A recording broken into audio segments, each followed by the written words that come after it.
Hello, and welcome to this in-depth episode exploring one of the most controversial decisions in American history, the atomic bombings of Hiroshima and Nagasaki in 1945. This act brought to an end to World War II, but at a tremendous cost in human lives and suffering. Were these bombs morally justified? Or was it an atrocity? Over the next few minutes, we'll dive deep into the historical context and carefully weigh the arguments from multiple perspectives, but as a whole, I will be defending and calling the use of the atomic bombs as justified and ethically right from the perspective of the American leadership at the time. The atomic bombings of Hiroshima and Nagasaki, though morally horrendous, were seen by the United States military and the Truman administration as pragmatic and a justified act. Considering all variables and viable options at the time, the use of the atomic bombs represented the most prudent choice to minimize destruction and loss of life on an even more catastrophic scale. The most prominent alternative was a full-scale invasion of the Japanese home islands, which would have been disastrous. With the Japanese forces on the defensive after successive losses, an invasion force would have faced strong resistance fueled by the Bushido warrior code, obliging soldiers to fight to the death rather than surrender. This stance was demonstrated by the brutal battles of Iwo Jima and Okinawa, which foreshadowed how the Japanese would have defended their homeland with extreme brutality. Without the atomic bombings, the United States would have been faced a costly island-by-island campaign resulting in millions of Japanese civilian casualties and a staggering amount of American losses from a planned invasion force of 750,000 to 1.5 million troops. To add on, the Japanese leadership remained determined to fight to the bitter end, refusing to consider unconditional surrender as demanded by the Allies. Prime Minister Kintaro Suzuki declared Japan would battle on, end quote, even if it meant the deaths of 100 million Japanese, end quote. Any peace agreement required unanimous approval from the militarist-dominated War Cabinet, which categorically rejected surrender terms.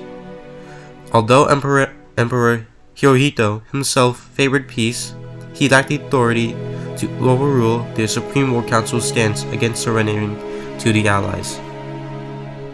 Alternatives, like continued conventional bombings of Japanese cities and naval blockades, were equally unattractive from an American perspective.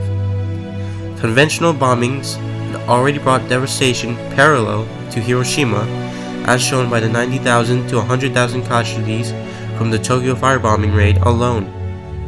Expanding such a bombing campaign across Japan's population centers risked multiplying the civilian death toll exponentially to an even more catastrophic level. A naval blockade, which, while potentially forcing surrender through starvation of the populace, would have also substantially increased non-military deaths while extending the brutality for an unknown period of time. While atomic bombing's human toll was catastrophic, the likely alternatives based on the military projections showed even greater casualties on a devastating scale that could have exceeded even Hiroshima and Nagasaki. The Japanese military's intense refusal to surrender demonstrated that at Iwo Jima and Okinawa signaled that any invasion of the mainland would have been overwhelming in its destruction and potentially cost millions of Japanese civilians' lives, alongside massive American losses. In the eyes of the U.S. leadership, the atomic bombs provided the only realistic means of force to capitulate Japan's surrender and bring a swifter end to the bloodshed. Critics argue that Japan was already exploring conditional surrender through neutral parties, and that more time should have been allocated and allowed for the negotiations to play out. However, American leadership could not have definitively known the sincerity or viability of such potential processes at the time. with the unwavering Japanese military cabinet rejecting the Allied demand for unconditional surrender, as per the Potsdam Declaration. No negotiated deal seemed coming. There was no certainty over Japan's true intentions, and delaying action risked allowing Japan to rearm in a costly stalemate that could have lasted for years. The display of resistance up until that point foreshadowed the heavy consequences of an invasion, making the atomic solution, however horrible, seem the only rational way to compel surrender, and swiftly and decisively. We must have to recognize the limited insight and military intelligence available to American politicians and military leadership in 1945. The development and use of the atomic bombs represented a terrible, destructive force, but one used with the objective of bringing about the fastest possible conclusion of the biggest global conflict in history.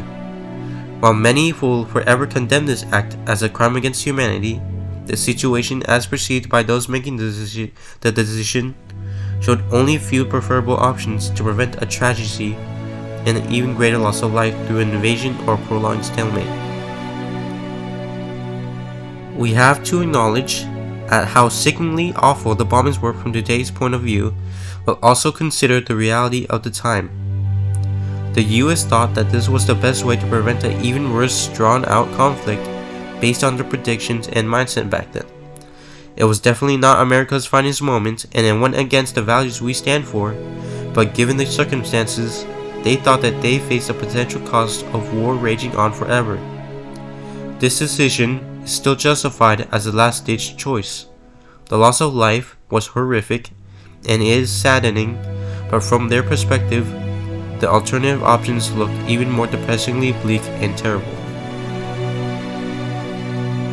So while the bombings provoked moral disgust globally and ushered in the nuclear age with all its dangers, American leadership's reasoning cannot be ignored from the context and necessity of forcing a Japanese surrender by any means to avoid greater suffering in a prolonged conflict. In that sense, the atomic bombings were seen as the most reasonable of other morally ambiguous options. An unforgivable atrocity to some, but to others, however unjustifiably, it was the most ethical choice given the potential for greater death and destruction from other paths. Thank you.